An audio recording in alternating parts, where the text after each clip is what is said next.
Ladies and gentlemen, Mr. Cropper here. Let's talk a little bit about religion. Religion a la carte. Religion as comfort food, maybe.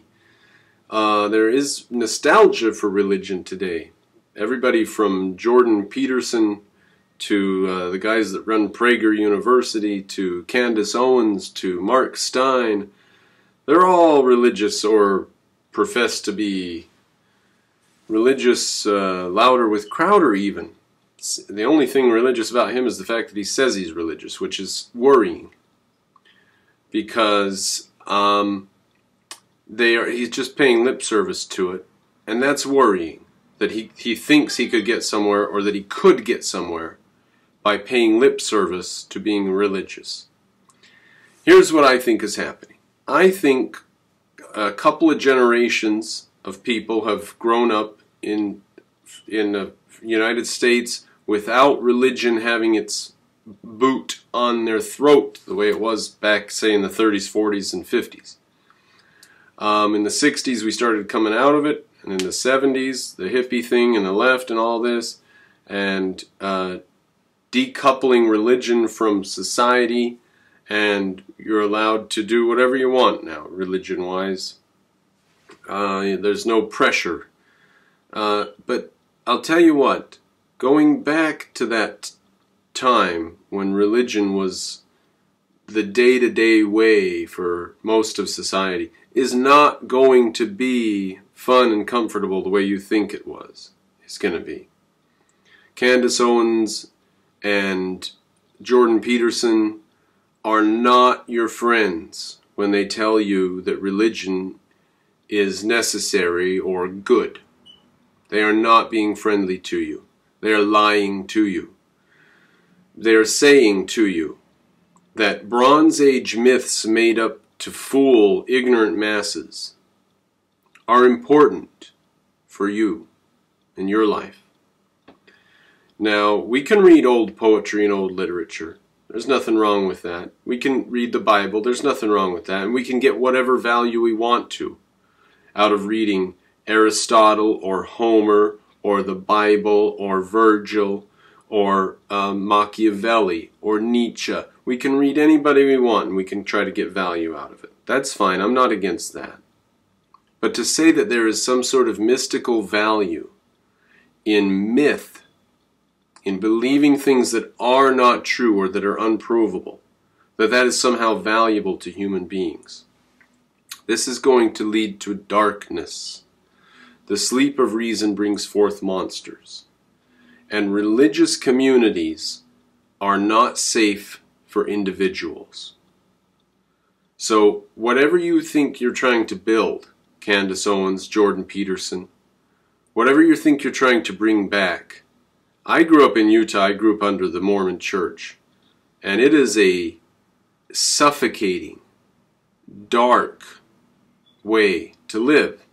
Day to day, with everybody all around you judging and hating, and it is not a friendly way to live.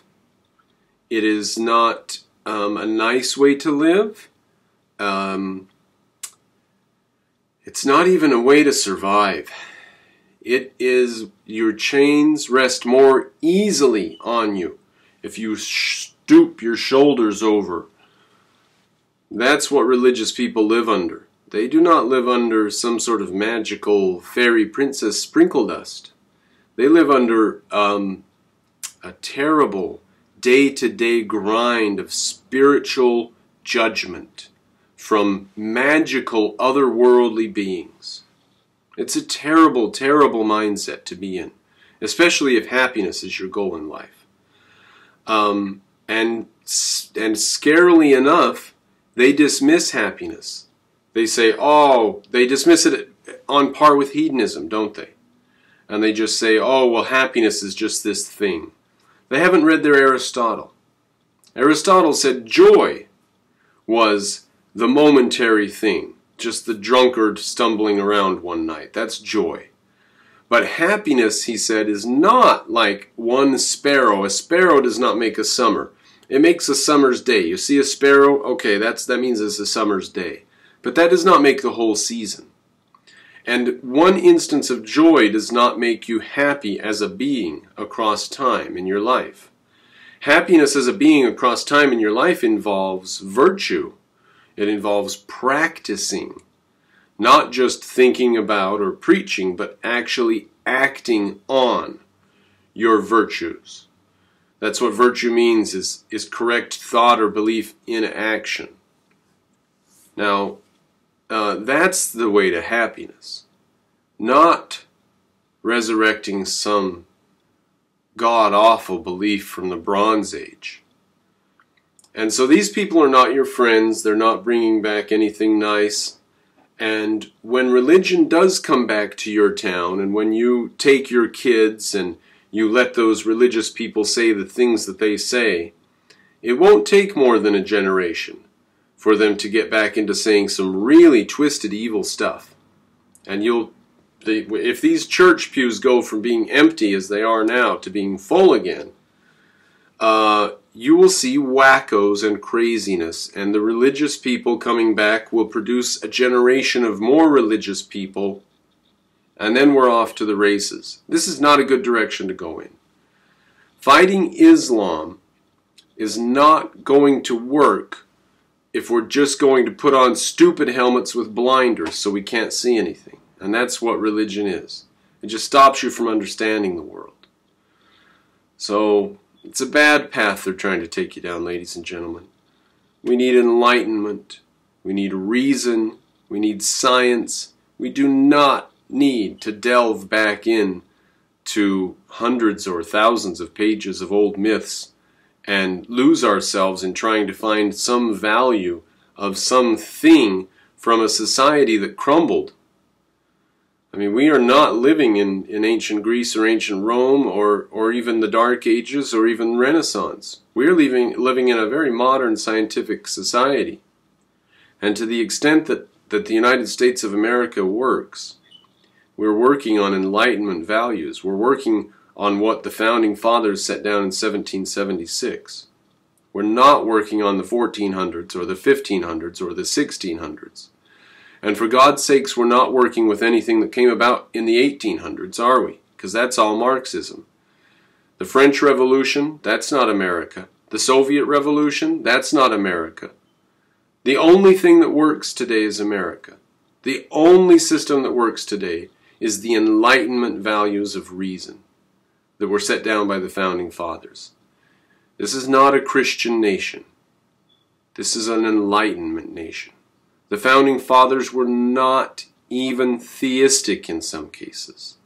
And they were certainly not religious, and they abhorred the things done by religion. That's the reason that they separated church and state. Let's not go down this road. We've made too much progress. Christopher Hitchens was brilliant, Sam Harris, Richard Dawkins, all these atheists. And for atheists now to turn around and go back and say, well, there's got to be something of value in these old Bronze Age myths. They constructed our modern society. No, they didn't. They fought against the construction of this modern society. They fought tooth and nail to stop us from freeing ourselves from these Bronze Age myths. Candace Owens and Jordan Peterson do you no favors when they offer you a black blanket for your brain.